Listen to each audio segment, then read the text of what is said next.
Hello friends, आज हम start करेंगे इस पैरा से। ठीक है, तो चलिए हम पढ़ते हैं। बायोमॉलिक्यूल्स है तो हम स्टार्ट करते हैं बायोमॉलिक्यूल्स को। In higher classes you will learn about how to analyse a living tissue sample and identify a particular organic compound. हम हायर क्लासेस में पढ़ेंगे कि हमें हायर क्लासेस में बताया जाएगा कि जो लिविंग टिश्यू के सैंपल का हमें एनालिसिस व उनसे मिलने वाले जो ऑर्गेनिक कंपाउंड है उनकी पहचान कैसे करें, उनको कैसे आइडेंटिफाई करें, ये हमें हायर क्लासेस में बताया जाएगा। It will suffice to say here that one extract the compound then subject the extract to various separation techniques till one has separated a compound from all other compounds. इसमें यह बताया जा रहा है कि हम लिविंग टिश्यू से, किसी भी लिविंग टिश्यू से कैसे ऑर्गेनिक कंपाउंड को सेपरेट करते हैं और हम अलग अलग टेक्निक का यूज करके हम ऑर्गेनिक कंपाउंड को लिविंग टिश्यू से सेपरेट करते हैं। यहाँ पे यही बताया जा रहा है। इन अदर वर्ड्स, दूसरे शब्दों में यह कह सकते हैं, isolates and purifies a compound. ठीक है, तो चलिए आगे बढ़ते हैं। Analytical techniques when applied to the compounds give us an idea of the molecular formula and the probable structure of the compound.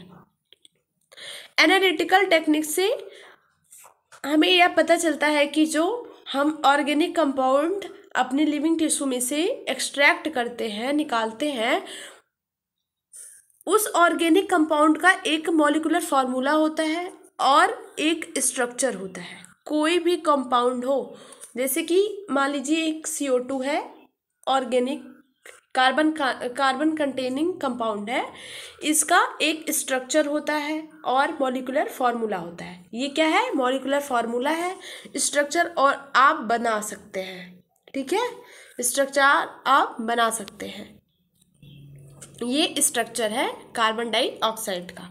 तो यहाँ पे यही कहा जा रहा है कि कोई भी कंपाउंड हो, चाहे इनऑर्गेनिक कंपाउंड हो या ऑर्गेनिक कंपाउंड हो, उसका एक मॉलिक्यूलर फार्मूला होता है और एक उसका प्रोबेबल स्ट्रक्चर होता है। ठीक है, तो चलिए हम आगे बढ़ते हैं।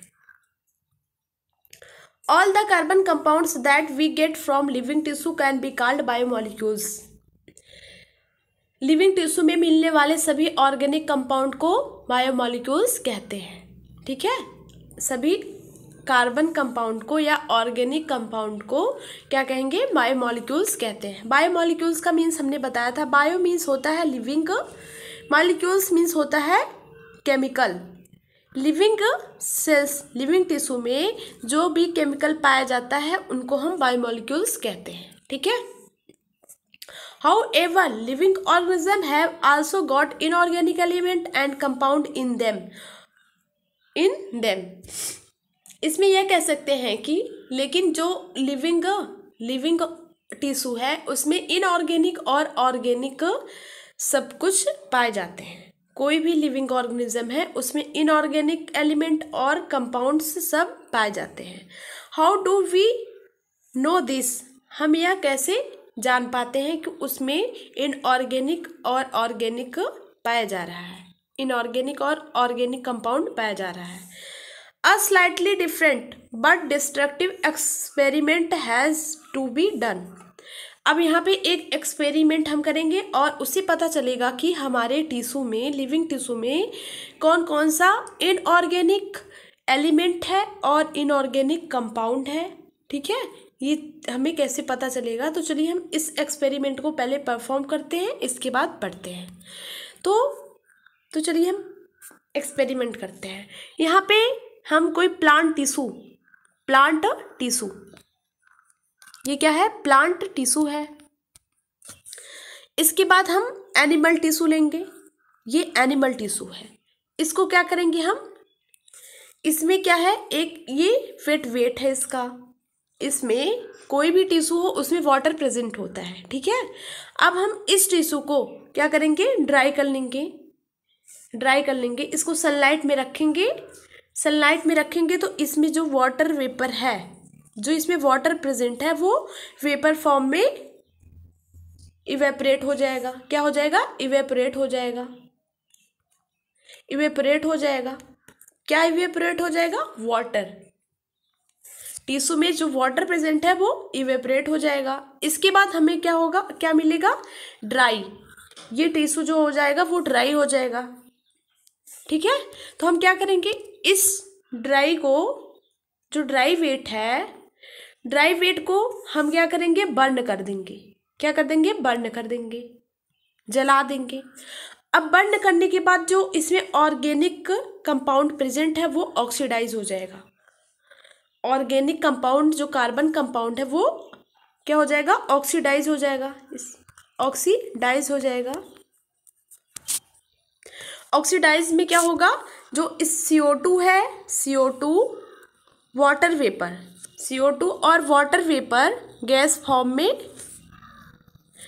वाटर वेपर, CO2 और वाटर वेपर ऑक्सीडाइज होके गैस फॉर्म में उड़ जाएंगे, ऑक्सीडाइज हो जाएंगे। ठीक है, तो हमें क्या मिलेगा? जला देंगे CO2 और वाटर वेपर जो है वो ऑक्सीडाइज हो जाएगा। इसके बाद हमें ऐश मिलेगा, राख। क्या मिलेगा? राख। उस राख में हम पता करेंगे कि क्या है। ठीक है, तो चलिए हम देखते हैं। यहाँ पे आप पढ़ लीजिए पहले, तब आगे पढ़ेंगे। 1 weigh a small amount of living tissue, जैसे कि plant tissue, leaf, animal tissue, liver and is called wet weight. इसको हम क्या कहेंगे? वेट वेट कहेंगे। कोई भी टिश्यू है उसको हम क्या कहेंगे? वेट वेट कहेंगे, क्योंकि उसमें वाटर प्रेजेंट है। ठीक है, इसके बाद हम उसको क्या करेंगे? ड्राई कर लेंगे। ऑल द वाटर इवेपरेट्स, उसमें जो वाटर प्रेजेंट है वो इवेपरेट हो जाएगा। The remaining material gives dry weight, और जो इसके बाद वाटर इवेपरेट होने के बाद जो मटेरियल बचेगा उसको हम ड्राई वेट बोलेंगे। Now if the tissue is fully burned, इसके बाद जो टिश्यू है उसको हम फुली बर्न कर देंगे, जला देंगे। अभी हमने पढ़ा। ठीक है, all the carbon compound are oxidise to gaseous form, CO2 water vapour. उसमें जो कार्बन कंपाउंड है सब ऑक्सीडाइज हो जाएगा गैस फॉर्म में, ऑक्सीडाइज हो जाएगा गैस फॉर्म में, जैसे कि CO2 और वाटर वेपर, ये गैस बन के उड़ जाएंगे। एंड आर रिमूव्ड, और वहाँ से टिश्यू से जो बर्न करेंगे टिश्यू वहाँ से रिमूव हो जाएंगे, निकल जाएंगे। What is remaining is called ash, जो वहाँ पे बचा हुआ मटेरियल है उसको हम एश कहेंगे, राख। हिंदी में राख बोलते हैं, राख कहेंगे, ऐश। ठीक है, this ash contain inorganic element calcium magnesium. ये ऐश जो है इसमें क्या इनऑर्गेनिक एलिमेंट कैल्शियम और मैग्नीशियम प्रेजेंट होगा। ठीक है, कैल्शियम और मैग्नीशियम प्रेजेंट होगा। इसके अलावा भी और भी इनऑर्गेनिक एलिमेंट उसमें प्रेजेंट होंगे, यहाँ पे दिया हुआ है। Inorganic compounds like sulphate, phosphate भी प्रेजेंट होगा। इसके अलावा हमने अभी यहाँ पे इनऑर्गेनिक एलिमेंट पढ़ा, इसके अलावा इनऑर्गेनिक कंपाउंड भी उसमें प्रेजेंट होगा।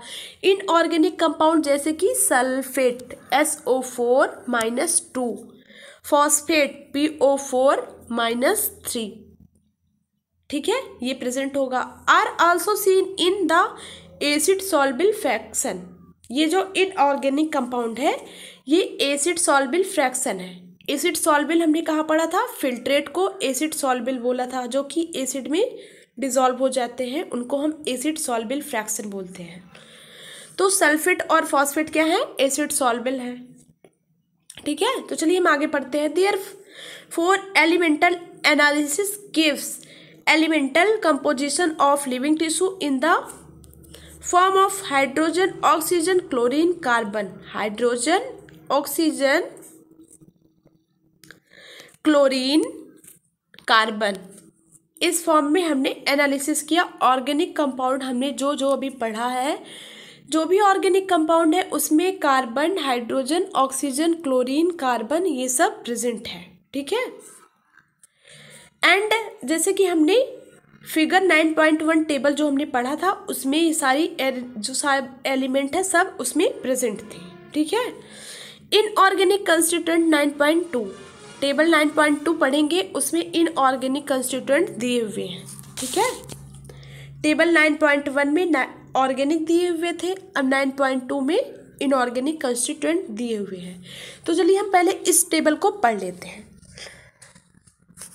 ये कंपोनेंट्स है, ये फॉर्मूला है। Inorganic constituent of living tissue, living tissue में पाए जाने वाले इनऑर्गेनिक कंस्टिट्यूएंट्स। तो चलिए देखते हैं कि जो इनऑर्गेनिक कंस्टिट्यूएंट होते हैं वो किस फॉर्म में हमारी लिविंग टिश्यू में पाए जाते हैं। तो सोडियम है, सोडियम किस फॉर्म में पाया जाता है? Na+ ion. कोई भी चार्ज हो एलिमेंट पे उसको हम क्या बोलेंगे? आयन। ये सोडियम आयन है। सोडियम आयन जो होता है Na+ होता है, इसी फॉर्म में वो लिविंग टिश्यू में पाया जाता है। इसके बाद पोटेशियम जो होता है K+ फॉर्म में पाया जाता है, potassium ion.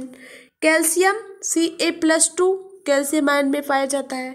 Magnesium Mg+2 ion में पाया जाता है। वाटर H2O फॉर्म में पाया जाता है। और कंपाउंड्स जैसे कि sodium chloride, calcium carbonate, phosphate PO4-3, sulphate SO4-2 form में पाया जाता है लिविंग टिश्यू में।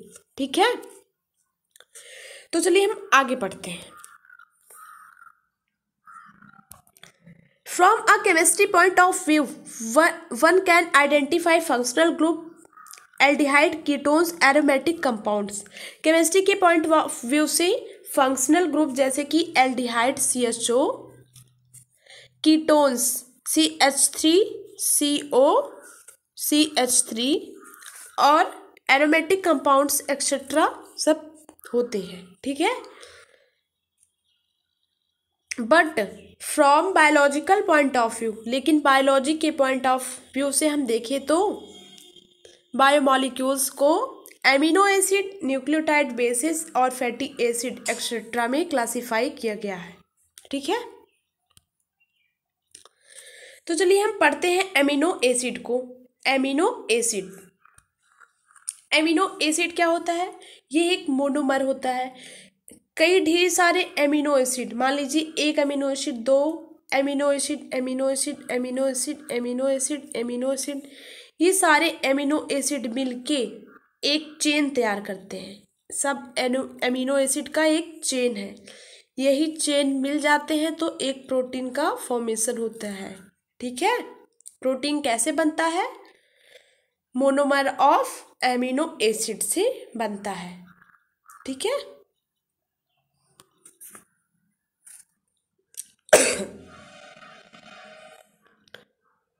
तो चलिए हम पढ़ते हैं।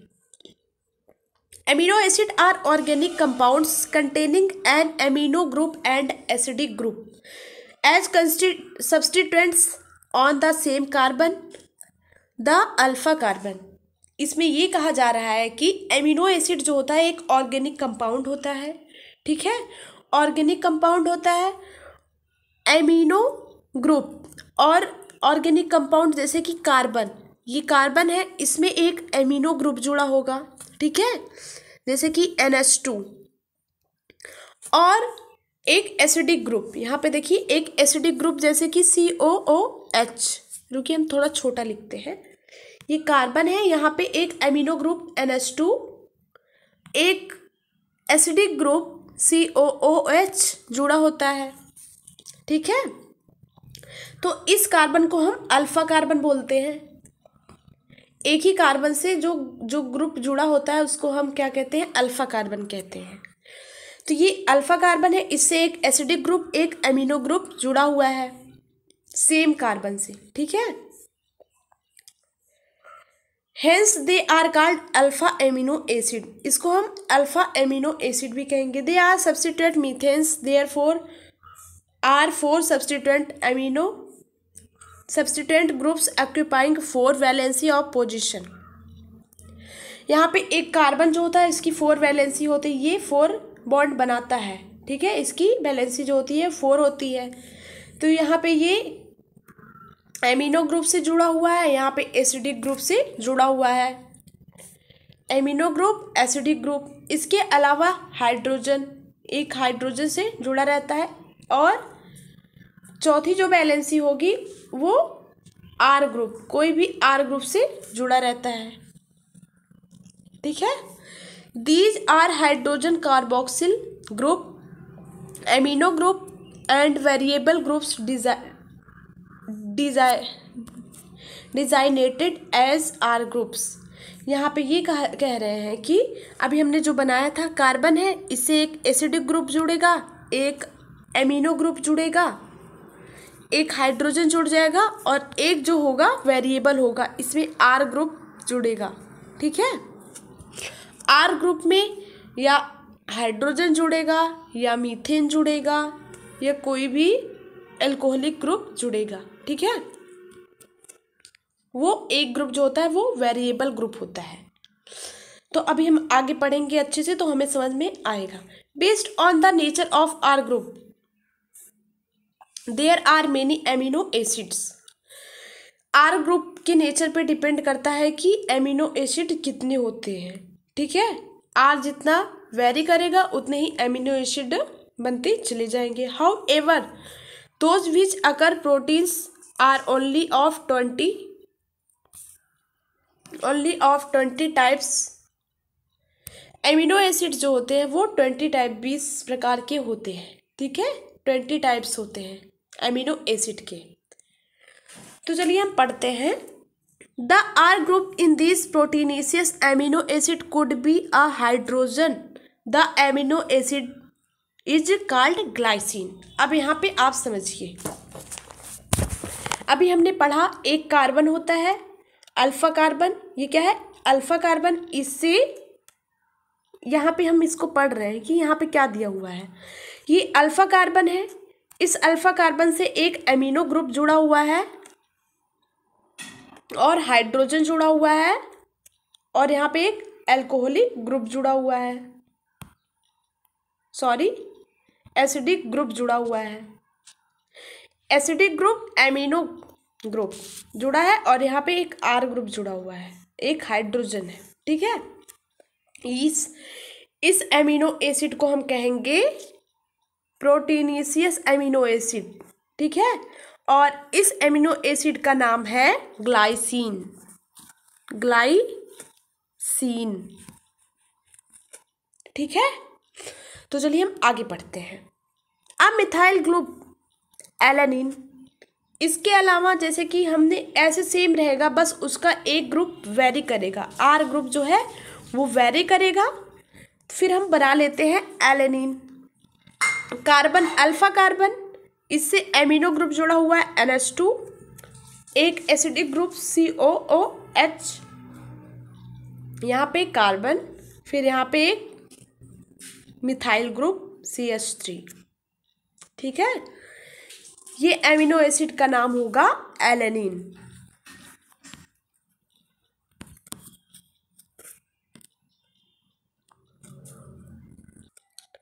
इसके बाद हम देखेंगे हाइड्रोक्सी मिथाइल। ये इस एमिनो एसिड को सीरीन बोलेंगे। इसको हम बनाते हैं कि ये एमिनो एसिड कैसे बनेगा। एक अल्फा कार्बन, ठीक है, अल्फा कार्बन, एक एमिनो ग्रुप सेम रहेगा, एक एसिडिक ग्रुप सेम रहेगा, हाइड्रोजन, और यहाँ पे क्या हो जाएगा, यहाँ पे क्या दिया हुआ है, हाइड्रोक्सी मिथाइल CH2OH। ठीक है, अब इस एमिनो एसिड का नाम क्या है, सीरीन। बस आपने ध्यान दिया होगा कि यही एक ग्रुप था जो कि तीनों एमिनो एसिड में अलग अलग था। हाइड्रोक्सी मिथाइल में CH2OH है और यहाँ पे क्या था, hydrogen, could be hydrogen, amino acid का ग्लाइसिन। CH2OH की जगह H था, हाइड्रोजन था और उसका नाम क्या था, ग्लाइसिन था। इसके बाद हमने क्या पढ़ा, मिथाइल ग्रुप एलानिन में क्या था, CH3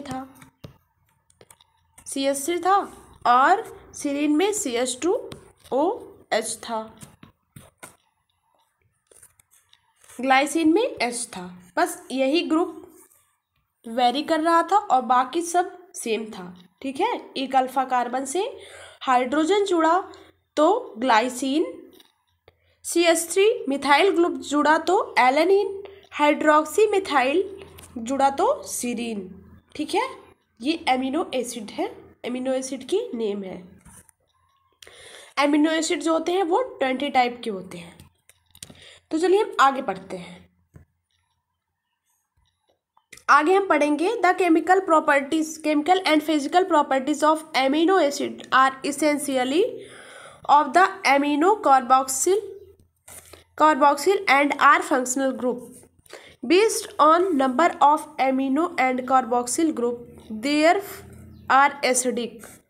इसमें केमिकल और फिजिकल प्रॉपर्टी जो है वो कार्बोक्सिल, एमिनो और आर फंक्शनल ग्रुप पे डिपेंड करती हैं, ये ज़रूरी होती हैं उसमें, ठीक है। अभी हमने पढ़ा एक एमिनो ग्रुप जुड़ा होता है NH2, ठीक है। एक कार्बोक्सिल ग्रुप जुड़ा होता है COOH, एसिडिक ग्रुप भी कहते हैं इसको। एक आर फंक्शनल ग्रुप होता है, एक आर ग्रुप जुड़ता है, ठीक है। आर जो है वो वेरी करता है, अलग अलग तरीके से जुड़ता है, तो वो एमिनो एसिड का नाम चेंज होता रहता है, अभी हमने पढ़ा, ठीक है। इसी तरह से हम पढ़ेंगे there are acidic, acidic amino acid जो होता है वो एसिडिक एमिनो एसिड ग्लूटामिक होता है, ग्लूटामिक होता है। बेसिक एमिनो एसिड जो होता है वो क्या होता है, लाइसिन क्या होता है, बेसिक एमिनो एसिड। इसके बाद न्यूट्रल एमिनो एसिड होता है वैलिन। इसके बाद एरोमेटिक एमिनो एसिड क्या होता है, एरोमेटिक एमिनो एसिड होता है ट्रिप्टोफैन,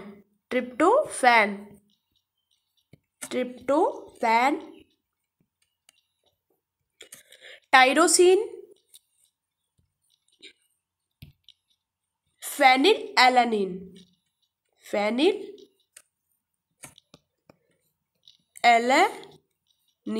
ये 3 एमिनो एसिड हैं जो कि एरोमेटिक है, ठीक है। हमने 4 टाइप के पढ़े, एसिडिक, बेसिक, न्यूट्रल और एरोमेटिक एमिनो एसिड, और सबके नेम पढ़े हैं, आप लर्न कर लीजिएगा। ऐसे ही इसमें दिया हुआ है acidic amino acid glutamic, basic lysine, neutral valine amino acid. Similarly aromatic amino acid होता है tyrosine, phenylalanine, tryptophan. A particular property of amino acid is ionizable nature, NH2 and COOH group. Hence, in solution of different pH, the structure of amino acid is changed. इसमें कहा जा रहा है कि different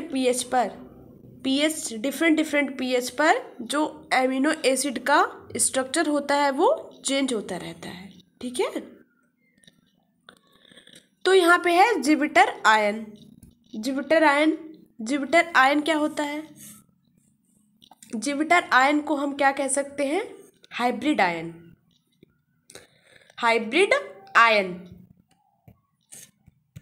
जिबिटर ion को हम क्या कहेंगे, हाइब्रिड आयन। अब आप सोच रहे होंगे हाइब्रिड आयन क्यों कहेंगे, तो आप समझिए, यहाँ पे हम ले लेते हैं, अच्छे से समझते हैं इसको, हाइब्रिड आयन क्यों कहेंगे। तो चलिए कहीं ब्लैंक पेज पे समझते हैं अच्छे से, यहाँ पे समझ लेते हैं जिबिटर आयन को या हाइब्रिड आयन को। यहाँ पे क्या है, अल्फा कार्बन है, इससे हाइड्रोजन जुड़ा हुआ है। यहाँ पे एक एसिडिक ग्रुप जुड़ा हुआ है COOH, यहाँ पे एमिनो ग्रुप जुड़ा हुआ है NH2, ठीक है। और एक यहाँ पे R ग्रुप जुड़ा हुआ है जो कि वेरी करता है ना, ये अलग अलग R ग्रुप जुड़ के ही अलग अलग एमिनो एसिड बनता है, ठीक। तो यहाँ पे हम पढ़ेंगे ये जो COOH है ये एसिडिक है। एसिडिक जो होता है वो H हाइड्रोजन को लूज करता है, तो जब ये हाइड्रोजन को लूज कर देगा, इसके ऊपर क्या आ जाएगा, निगेटिव चार्ज आ जाएगा, ठीक है। हाइड्रोजन जब इसमें से निकलेगा तो इसके ऊपर निगेटिव चार्ज आएगा। और ये क्या है, बेसिक है। बेसिक जो होता है वो हाइड्रोजन को एक्सेप्ट करता है, ये हाइड्रोजन को एक्सेप्ट करेगा तो इसके पास एक और हाइड्रोजन ऐड हो जाएगा, तो ये NH3 हो जाएगा, NH3 प्लस हो जाएगा। ठीक है, तो ये प्लस हो जाएगा और ये माइनस हो जाएगा। तो ऐसे ही हम पढ़ेंगे। क्या करेंगे देखते हैं, आप केवल देखिए आराम से। ये यहाँ पे हाइड्रोजन जुड़ा हुआ है, यहाँ पे COOH जुड़ा हुआ है, यहाँ पे NH2 जुड़ा हुआ है और यहाँ पे R ग्रुप जुड़ा हुआ है। तो एक फॉर्म में हम क्या करेंगे, एक में फॉर्मूले में दिखाएंगे हाइड्रोजन कार्बन COO माइनस यहाँ पे NH2। ठीक है, ये यहाँ पे R ग्रुप जुड़ा हुआ है। ठीक है, अब दूसरे में दिखाएंगे हाइड्रोजन कार्बन COOH, यहाँ पे NH3 प्लस और यहाँ पे R ग्रुप जुड़ा हुआ है। R ग्रुप आप समझ रहे होंगे, ये NH3 प्लस और यहाँ पे COO माइनस हम अलग अलग करके दिखाए हैं, अलग अलग करके हम दिखाए हैं। ठीक है, अब ये दोनों अलग अलग किए क्योंकि ये एसिडिक होता है, COOH एसिडिक हुआ, ये हाइड्रोजन को लूज कर दिया तो हाइड्रोजन निकल गया, तो ये COO माइनस हो गया। ठीक है, माइनस हो गया। अब ये बेसिक है, ये हाइड्रोजन को एक्सेप्ट कर लिया तो ये NH3 हो गया, NH3 प्लस इसके ऊपर पॉजिटिव चार्ज आ गया। अब ये दोनों मिलके एक हाइब्रिड आयन बनाएंगे, उसको हम जिविटर आयन बोलेंगे। ठीक है, तो इसमें हम नहीं बना पाएंगे तो इसलिए हम इसको इरेज करके बनाते हैं एक हाइब्रिड आयन, जिसको हम जिविटर आयन कहेंगे, जो कि हमारे NCERT में बना हुआ है। तो चलिए हम बनाते हैं हाइब्रिड आयन या जिविटर आयन। NH3 प्लस कार्बन, यहाँ पे हाइड्रोजन जुड़ा हुआ है, यहाँ पे R ग्रुप, यहाँ पे COO माइनस, ये क्या है जिविटर आयन। ठीक है, जिविटर आयन या हाइब्रिड आयन। अब आपको समझ आ गया होगा कि ये कैसे बना। इससे यह पता चलता है जो हमारा एमिनो एसिड है वो कैटायनिक और एनायनिक फॉर्म एक साथ एग्जिस्ट करता है। ठीक है, कैटायनिक और एनायनिक फॉर्म दोनों एक साथ एग्जिस्ट करता है। ठीक है, थैंक यू।